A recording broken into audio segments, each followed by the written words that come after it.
வெற்றிக்கான பாதை, இது உங்களுக்கான பாதை.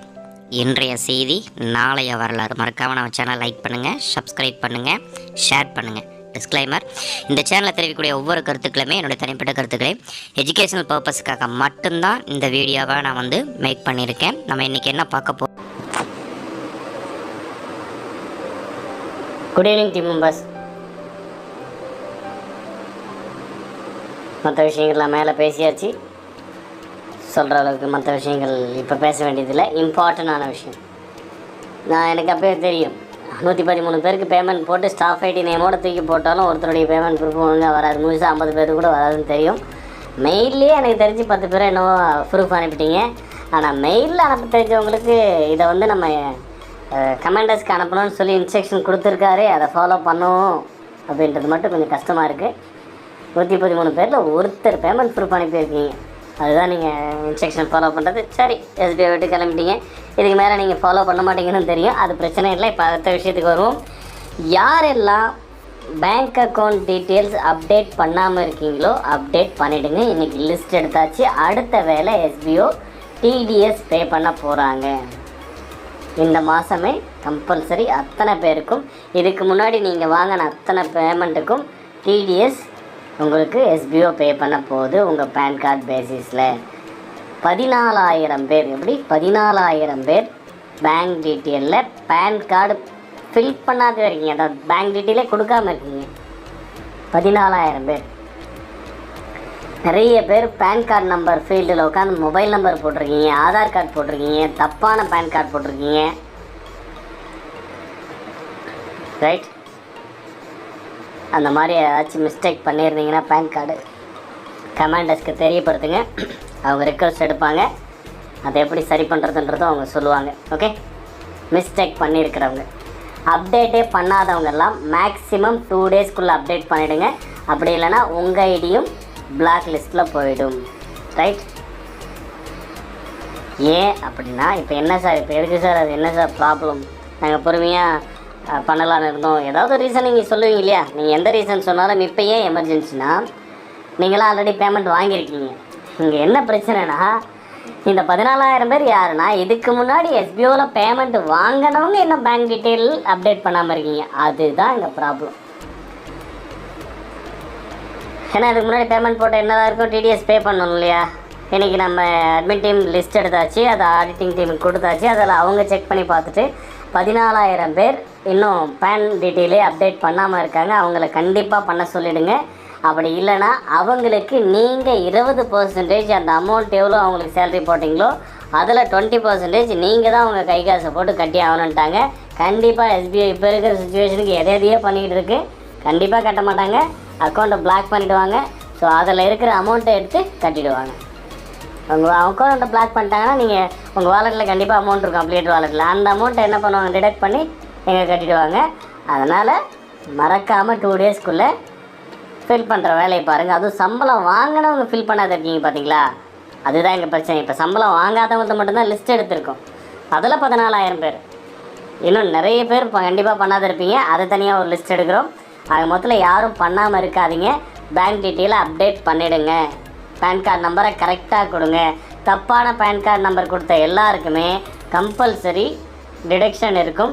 யாராச்சும் ஏதாவது தப்பாக கொடுத்துட்டீங்க அப்படின்ற மாதிரி தெரிஞ்சதுன்னா எஸ்பிஐ கமாண்டர்ஸ்க்கு ப்ரைவேட் மெசேஜில் யாராச்சும் ஒரு கமாண்டருக்கு இன்ஃபார்ம் பண்ணுங்கள். அவங்க கண்டிப்பாக அவங்க ரிக்வஸ்ட்டை அக்செப்ட் பண்ணி உங்களுக்கு ஒரு ரீப்ளேவும் கொடுத்துருவாங்க. நாங்கள் அப்டேட் பண்ணுறோம், எஸ்பிஐ சைட்லேருந்து இன்ஸ்ட்ரக்ஷன் வரும், ஃபாலோ பண்ணுங்கன்னு சொல்லிவிடுவாங்க.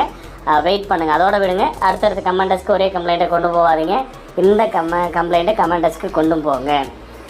நான் தப்பான ஒரு பேன் டீட்டெயில் கொடுத்துட்டேன், பேன் கார்டுக்கு நம்பருக்கு வேறு ஃபோன் நம்பர் போட்டேன், ஆதார் கார்டு நம்பர் போட்டேன் அப்படிங்கிறவங்கெல்லாம் கமாண்டர்ஸ்க்கு கம்ப்ளைண்ட் பண்ணுங்கள், ரெக்வஸ்ட் கொடுங்க.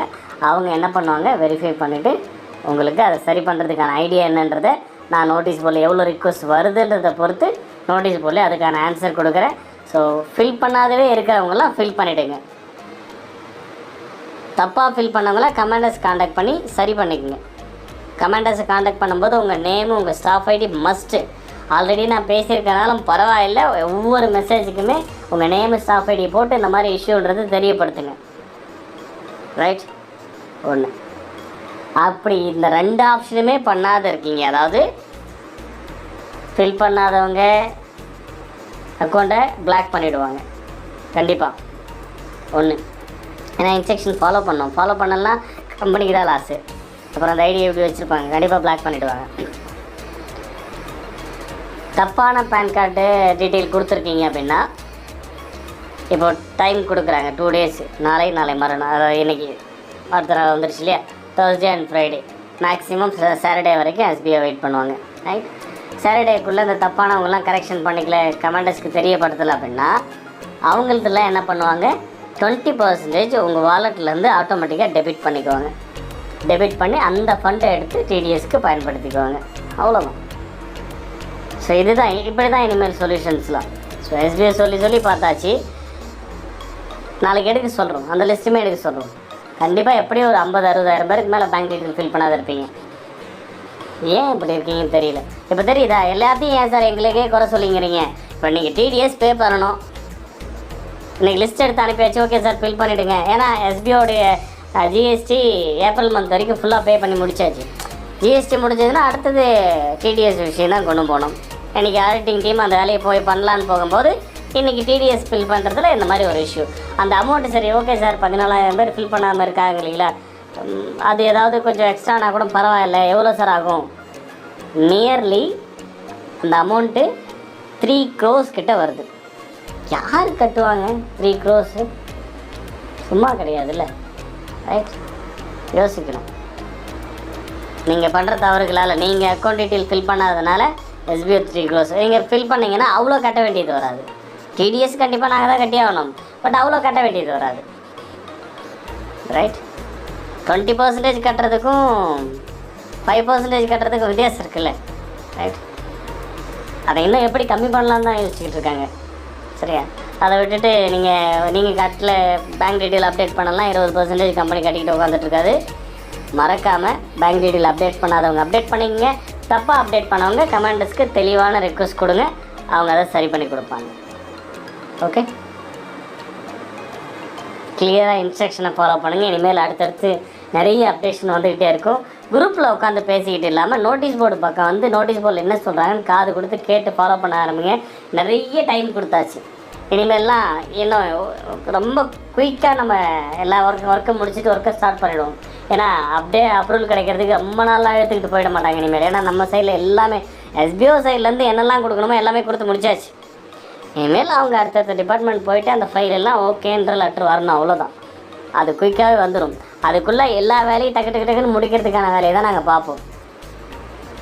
எனக்கு தெரியாது, நாங்கள் பார்க்கல, அடுத்த ஒரு 10லேருந்து 15 நாட்களுக்கு டெய்லி நோட்டீஸ் போர்டு ஃபாலோ பண்ணுற பழக்கத்தை எல்லா டீம் மெம்பர்ஸ்க்கும் கொண்டு போய் சேருங்க. யூடியூபர்ஸாக இருந்தாலும் சரி, யூடியூபர்ஸ்க்கு ரொம்ப சப்போர்ட் எஸ்பிஓவுக்கு. அவங்ககிட்ட நான் மறுபடியும் ஒரு ரிக்வஸ்ட்டாக கேட்டுக்கிறேன். ஸோ இவ்வளோ நாள் நீங்கள் பண்ணதெல்லாம் விட அடுத்த ஒரு 10 to 15 டேஸுக்கு அப்டேஷனை கரெக்டாக கொடுங்க.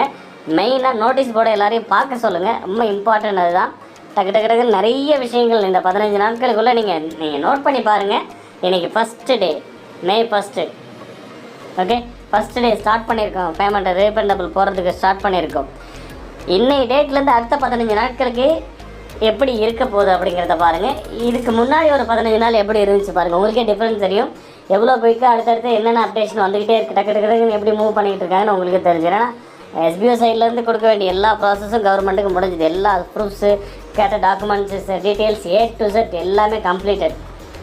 இனிமேல் அப்ரூவல் வர வேண்டியதான். நம்ம இங்கே உட்காந்து பெண்டிங் இவ்வளோ நாளாக தள்ளி வச்சுக்கிட்டு இருந்தோம் இல்லையா, அந்த பெண்டிங்கை பார்க்குறதெல்லாம் கரெக்டாக பார்க்க வேண்டியது தான். அதனால் எல்லோரும் குயிக்காக ஃபாலோ பண்ணுங்கள், இன்ஸ்ட்ரக்ஷனை ஃபாலோ பண்ணுங்கள். ரொம்ப இம்பார்ட்டன்ட் இன்ஸ்ட்ரக்ஷனை ஃபாலோ பண்ணுறேன். அப்புறம் ஐடி பிளாக் ஆகிடுச்சு அப்படின்னு அது ஒரு கம்ப்ளைண்ட் கொடுத்துட்ருக்காதீங்க. ரைட், என்ன சொல்கிறாங்களோ அதை ஃபாலோ பண்ணுங்கள். உங்கள் விருப்பத்துக்கு ஏதாவது ஒன்று நீங்கள் செஞ்சுக்கிட்டு இருக்காதீங்க. இப்போ லைக் எப்படின்னா sbotvm@gmail.comன்ற மெயிலுக்கு தான் ரீஃபண்டபிள் ரிக்வஸ்ட்டை கொடுக்கணும். நான் SBOTVM official, SBO private limited, TVM private limited அஃபிஷியலாக ஒரு மெயில் ஐடி கிரியேட் பண்ணோம். அது எதுக்கு பண்ணணும்னா, நான் எஸ்பிஓவில் கண்டினியூ பண்ண விருப்பப்படுறவங்களெல்லாம் அனுப்ப சொன்னேன். ஸோ அங்கே அந்த மெயிலுக்கு ஒரு மெயில் வந்திருந்தால் தான் நீங்கள் கண்டினியூ பண்ண முடியும், இல்லைனா ஐடி கேன்சல் பண்ணிவிடுன்னு சொல்லியிருந்தேன். அதுக்காக யூஸ் பண்ண மெயில் ஐடிக்கு எனக்கு ரீஃபண்டபிள் வேணும்னு அனுப்புறது, அக்ரிமெண்ட்டை பிரிண்ட் அவுட் எடுத்து சைன் பண்ணி அதுக்கு அனுப்புறது, எதுக்கு எந்தெந்த மெயிலில் அனுப்பணுமோ அதுக்கு அந்தந்த மெயிலில் மட்டும்தான் அனுப்பணும். அதை மட்டும் தான் அக்செப்ட் பண்ணுவாங்க. முதல்ல அதை இங்கே சொல்லக்கூடிய விஷயங்களை கற்றுக்குங்க. இனிமேல் எஸ்பிஎஸ் ஸ்பீடாக போய்கிட்டு இருக்கோம். நீங்கள் தான் பிடிச்சி குயிக்காக கற்றுக்கிட்டு வரணும். ரைட், நாம் இங்கே ஒர்க் பண்ண வந்திருக்கோம். அதை முதல்ல தெரிஞ்சுக்கங்க. இங்கே என்டர்டெயின்மெண்ட்டுக்காக வரல. இங்கே உட்காந்துட்டு உங்களுக்கு ஈஸியாகவே இல்லையா எல்லாமே கிடச்சிரும்லாம் நினைக்காதீங்க. எஸ்பிஐ இதுக்கு முன்னாடி இருந்த மாதிரி எஸ்பிஐ இருக்காது. சரியா? நிறைய விஷயங்கள் ஸ்ட்ரிக்டாக தான் ஃபாலோ பண்ணும், கரெக்டாக தான் ஃபாலோ பண்ணும். Okay, thank you.